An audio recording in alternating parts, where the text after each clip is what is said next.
So what are you doing? Grounding up some sage for our protection jars. Awesome.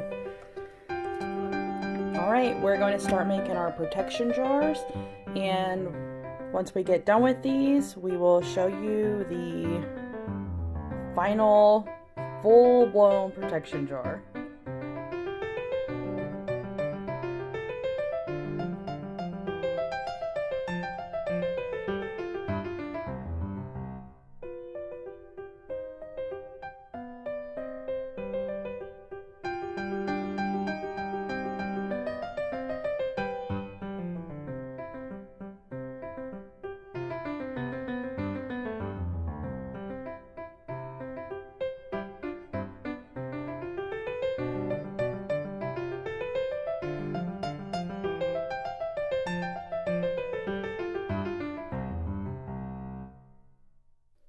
And that is how you make a spell jar.